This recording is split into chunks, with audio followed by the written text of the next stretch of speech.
The movie starts by showing a teenager named Cole, who is looking for his younger brother, Duckett, at a house party. When he hears that his brother is out of control, Cole breaks the door to the room where he has locked himself. Duckett is wounded and shirtless, mumbling to himself. He takes him out, but sees that the people at the party are recording the scene and shouts at them to stop. However, suddenly, Duckett stabs Cole. Everyone runs away, and he then goes outside and stabs himself in the eye. The scene shifts, and we see Mia, a 17-year-old high school student. It's her mother's second-year death anniversary. She even doesn't talk to her dad, Max, because she thinks her mother died from an accidental overdose. She blames Max for that. Later that day, Mia picks Riley up from his friend's place. Riley is the younger brother of her closest friend, Jade. Since her mother's death, Mia has been living at Jade's house. Jade and Mia see a party on Snapchat hosted by two teenagers, Haley and Joss. People at the party say they're doing some creepy and dark things together, but Mia's best friend Jade thinks it's all fake. Mia wants to see for herself, and Jade agrees because her boyfriend, Daniel, is also coming. Both of them sneak out and go to the party with Riley. When they finally get to the party, they hug Daniel, Jade's boyfriend, who used to be Mia's boyfriend. Even though they used to be together, they are still friends. After a while, Haley and Joss show them the game that everyone is so curious about. It's called Talk to Me. The most intriguing part is a dead hand from a medium, which is well preserved and has some weird writing on it. First, a person has to hold the preserved hand, light a candle, and say, "Talk to me." These are the only steps in the game. That's meant to summon a demon, but only the person holding the hand can see it. The moment the person says, "I let you in," a demon almost immediately possesses the person. Mia wants to volunteer for the game and puts her hands up. The host, Haley, tells her that she needs to blow out the candle in 90 seconds to break the connection and stop the spirit from binding itself to that person. At first, Mia holds the hand and says, "Talk to me." She sees a ghostly figure of an old man and gets scared. Even though Jade doesn't want her to keep playing, Haley helps her calm down. Mia gathers the courage and holds the hand again. This time, she sees the figure of a scary woman. Haley reminds her to say, "I let you in."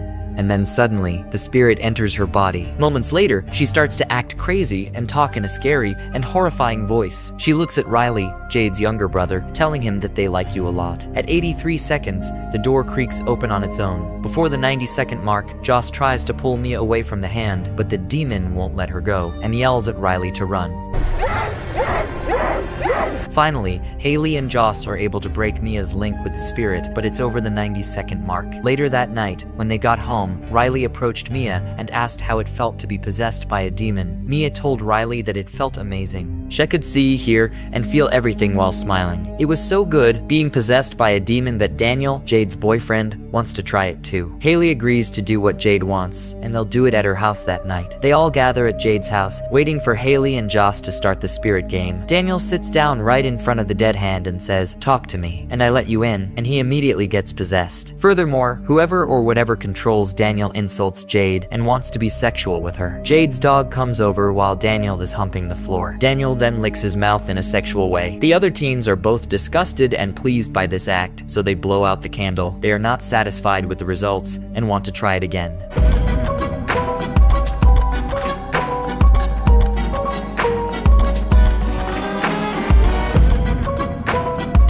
Sue, Jade's mom, is away for the night, which is good. This game is too dangerous for Riley, so Jade tells him that he can't play, and the other kids agree because Riley is too young. Jade and Riley then get into an argument, and Jade leaves the room for a bit. Riley begs Mia to give him a chance. Mia tells Riley he can try again, but only for 50 seconds instead of the usual 90. When the boy hears this, he gets excited and does it right away. Haley sets the timer on, and the boy recites the phrases, and he also gets possessed. Everyone is shocked when they see Riley possessed by Mia's dead mother, and things get truly alarming. Mom starts off by telling her just how much she misses her in a sweet and sincere way. The other kids want to end the link after 50 seconds, but Mia begs for more time to talk to her mom's spirit. As the time runs out, the other kids try to break the connection, but things get even worse. All of a sudden, the spirit controlling Riley gets violent and hits Riley's head on the cabinet. After a great struggle, Jade and others manage to finally remove the hand from Riley's grip. Riley's condition is worse and needs immediate medical attention. attention. Everyone is speechless about the tragedy and doesn't have much to say when the cops show up at the scene. Mia feels guilty that she let Riley play the spirit game, so she packs up all her things and goes back to her dad's house. When she visits the hospital to see Riley, Jade and Sue both tell Mia she should go away and blame her for what happened. Sue, Mia's mother, tells her to leave, and if she comes back, she will call the cops. But just before she leaves,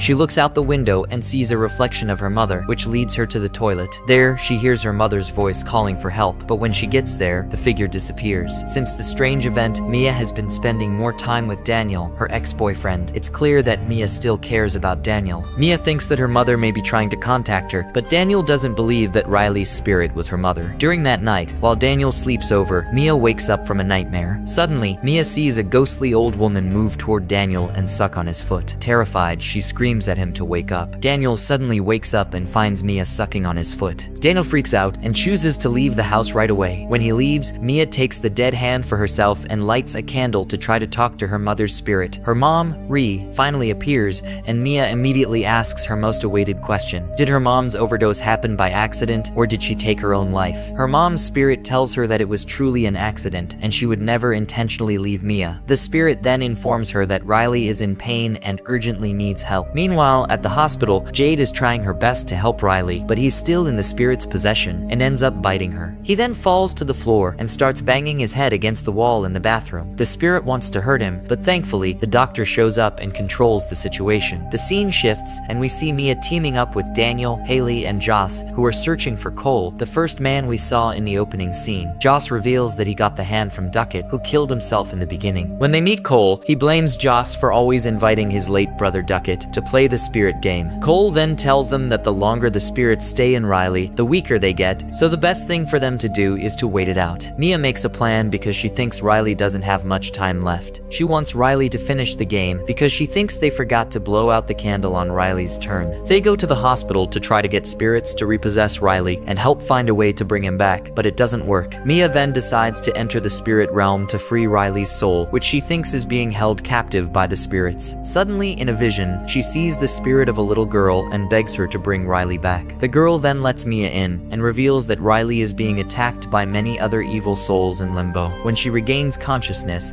she warns her friends that spirits will continue to hurt Riley. When she gets home, her father approaches her and says he wants to tell her the truth about how her mother died. He tells her he's sorry he didn't tell her sooner and shows her Ree's suicide note to prove it wasn't a mistake. While she is upset and crying in her room, Mia sees Ree's spirit. Suddenly, she hears her father banging on her door. Her mother says that Max lied on the note and that the spirit is pretending to be Max, while the father can be seen in the next room. Ree also says that Riley can only be saved if the boy dies. Here, the spirit disguised as her father comes into the room and starts beating her. The actual Max hears the noise from the other room and finds that Mia's door is locked. He breaks down the door to check on her. Mia tries to stab the ghost that is beating her, but instead she accidentally stabs her real father in the neck with scissors. After that, Mia calls Jade and tells her to come to her house because she knows what to do. However, it was a trick to make Jade leave the hospital while she goes to see Riley. Sue, Jade's mother, shows up and says she's sorry for what she had said before. Sue reassures her that she was never to blame for what happened to Riley. Sue lets Mia be alone with him for a moment. Mia is now in control of the evil spirits, and she is confident that the only way to save Riley is to kill him. She thinks that this will end his pain. She tries to kill Riley with the same scissors, but she can't do it. When Jade arrives at Mia's house, she can't find her anywhere. Instead, she finds her father in serious condition. Jade immediately calls for an ambulance and warns her mom that Mia is a threat to Riley. Sue then runs to Riley's hospital room, but her son is already gone with Mia. Jade arrives at the hospital and sees Mia pushing Riley in a wheelchair. She quickly runs toward Mia. To put an end to the boy's suffering, Mia decides to wheel him to the side of a busy highway. She sees him as an old, decaying spirit in her hallucinations. Ree's spirit tries to persuade Riley to push the old spirit into the oncoming traffic by whispering in her ears that she is proud of her and that she's doing the right thing. She then takes her hands off Riley's wheelchair, which makes the car coming toward her hit something in the road. Later, we see Mia lying in the middle of the road, seriously injured, as if she got hit by the car and not Riley. When she wakes up, she sees Jade taking care of Riley by the roadside. Suddenly, she wakes up in the hospital, but everything seems off. Riley has fully recovered now,